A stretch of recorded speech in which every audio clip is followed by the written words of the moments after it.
Now, not only was it great weather for the Broncos game today, but I think we have just about ideal conditions if you do want to take a look at that meteor shower. And again, it will be peaking between October 7th and 8th, so coming up tomorrow night, where we could be talking maybe 10 meteors per hour. And part of the light pollution naturally can sometimes be the moon. Thankfully, though, we'll just have that first quarter moon, so the moon will be just a little less than half lit. Temperatures will be falling to lows in the 40s. And if you want to figure out where to find this, the constellation you're looking for is Draco the Dragon, and it's actually toward the tail of Draco the Dragon that you might recognize two of the other constellations. So if you're not familiar, looking at the sky for Draco, look for the Big and Little Dippers, or just pull out your GPS on your phone, find that northwesterly direction. That'll help to guide you for the best viewing. And there appeared another wonder in heaven.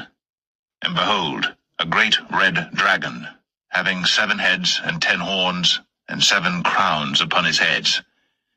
And his tail drew the third part of the stars of heaven, and did cast them to the earth.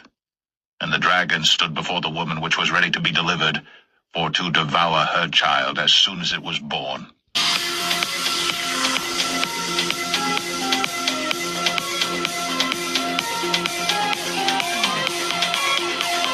What's up, guys? I don't know if you know the specifics on what's going on with this comet. It should be visible tonight during sunset, so if you can carefully look at the western sky during sunset, you might be able to see the comet starting to reveal itself. As it gets closer to the sun, the tail is actually going to get bigger, but it's also behaving as if it knows the comet's in the neighborhood. It just hurled another X-class solar flare, this one coming squarely at Earth as we are in the middle of a very strong proton storm. You can see the north and south poles just overloaded with energy from the sun and the very strong X-class solar flare. Here's a view, an updated view of the comet as it's getting closer and closer to the sun. And you can see over here, this is the Earth on the left-hand side of the field of view. You're going to see the tail practically engulf the Earth, or at least it appears to engulf the Earth. Right there you go. The sun's over there. There's the solar flare, the X-class solar flare. Right there was the first one, and here comes the second one. That one right there being 3.1 million miles per hour. That's how fast that CME came off the surface of the sun. Right there. And there's the proton storm that's headed towards the Earth. In fact, that's engulfing the Earth right now as I do this video, and will be for quite some time, as that was a very strong event. Here's what happened on the night of October 7th into October 8th. Sandra out of Boulder Valley, Montana, recorded this time lapse of the entire night.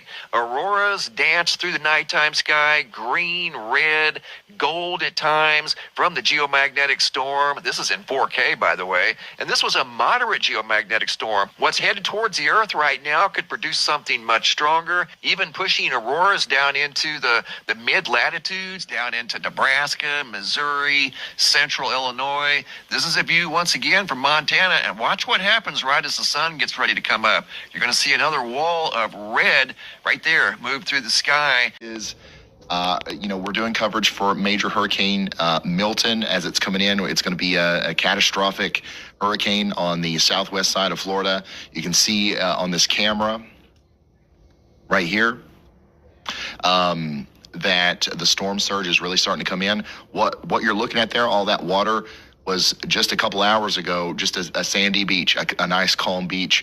Now we've got several feet of water inundation happening, and it's only going to get worse.